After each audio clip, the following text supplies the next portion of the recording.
ತಾಕತ್ತಿದ್ರೆ ಮುಟ್ಟಕ್ಕಿಂತ ಮುಂಚೆ ನೋಡ್ಕೊಂಡು ಮುಟ್ಟಿ. ಯಾರ್ಯಾರೋ ನೋಡ್ತಾ ಇದ್ದ ಮಾತುಗಳು ಏನು ಕೋಲಾರ ಜಿಲ್ಲೆಯಲ್ಲಿ ಅವ್ರದೇ ನಾಲ್ಗೆ ಅವ್ರದೇ ಮಾತುಗಳು ಇಡ್ತಾ ಇಲ್ಲ. ಮಾತಾಡಕ್ಕಿಂತ ಮುಂಚೆ, ಎಗರ್ಸೋಡಕ್ಕಿಂತ ಮುಂಚೆ, ಸವಾಲ್ ಹಾಕಕ್ಕಿಂತ ಮುಂಚೆ ಯಾರ ಮೇಲೆ ಹಾಕ್ತಾ ಇದೀವಿ ಅದು ಸವಾಲ್ ಹಾಕ್ಬೇಕು. ಅದು ರಾಜಕಾರಣ, ಅದು ಅಡ್ಜಸ್ಟ್ಮೆಂಟ್ ರಾಜಕಾರಣ. ಬೆಳಗ್ಗೆ ಒಬ್ಬನ ಹತ್ರ ಮೀಟಿಂಗು, ಮಧ್ಯಾಹ್ನ ಹತ್ರ ಮೀಟಿಂಗು, ಸಾಯಂಕಾಲ ಒಬ್ಬರ ಹತ್ರ ಮೀಟಿಂಗು. ಇತ್ತೀಚೆಗೆ ಏನಾಗಿದೆ, ನಾಟಿ ಕೋಳಿ ಮೀಟಿಂಗ್ ಜಾಸ್ತಿ ಆಗ್ಬಿಟ್ಟಿದೆ, ಹೌದಲ್ಲ? ಇದೇನಾಗುತ್ತೆ, ಈ ಅಡ್ಜಸ್ಟ್ಮೆಂಟ್ ರಾಜಕಾರಣಕ್ಕೆ ಹೋಗ್ತೀವಿ. ನನ್ನಂತ ಯುವಕ ರಾಜಕಾರಣ ಬರ್ಲಿಕ್ಕೆ ಭಯ ಬೀಳ್ತೀವಿ. ಯಾಕೆ ಗೊತ್ತಾ? ಎಲ್ಲಿ KH ಮುನಿಯಪ್ಪನೋ, ಎಲ್ಲೋ ಯಾರೋ, ಯಾರ ಅಧ್ಯಕ್ಷ ನನಗೆ ಡೌಟ್ ಇನ್ನು ಕೋಲಾರ ಜಿಲ್ಲೆಯಲ್ಲಿ. ಅದಲ್ಲ, ನಿಯತ್ ಬಗ್ಗೆ ಮಾತಾಡ್ತಾರೆ.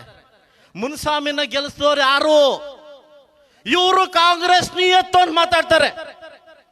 ಇಡೀ ಗುಂಪುಗಾರಿಕೆ ಮಾಡೋಕೆ ನೀವು ಬಿಜೆಪಿ ತಂದದ್ದು ಯಾರು? ನೀವು ಬಳವಳಿ, ನಿಮ್ದು ಬಳವಳಿ ಆಯ್ತಲ್ವಾ? ಇದು ನಿಮ್ದು ಮನೆಯಿಂದ 3 ಬಾಗಿಲಲ್ಲ 4 ಬಾಗಿಲಾಗಿದೆ. ನಿಮ್ಮನೆ ಬಾಗಿಲು ಮಾಡೋದು ಬಿಟ್ಟು, ಇನ್ನೊಬ್ಬರ ಬಗ್ಗೆ ಟೀಕೆ ಮಾಡೋದು ಬಿಟ್ಟು, ನಿಮ್ಮ ಅಭಿವೃದ್ಧಿ ಕೆಲಸನ ಏನ್ ಮಾಡಿದ್ರಿ ಅನ್ನೋ ಬಿಟ್ಟು, ಇವರ ನಮ್ಮ ಹೇಳ್ತಿದ್ರು, ನಮ್ಮ ಸಾಹೇಬರು ಹೇಳ್ತಾ ಇದ್ರು, ಈ ಸರ್ಕಾರ ಕಮಿಷನ್ ಸರ್ಕಾರ ಅಂತ. ಈ ಸರ್ಕಾರ ಕಮಿಷನ್ ಸರ್ಕಾರ ಅಲ್ಲ, ಪರ್ಚೇಸಿಂಗ್ ಸರ್ಕಾರ. Purchase give and take policy ಕೊಡು, ತಗೊಂಡೋಗು, ಯಾರು ಬೇಕೋ ಕೊಡ್ಬೋದು, ತಗೊಂಬರ್ಬೋದು.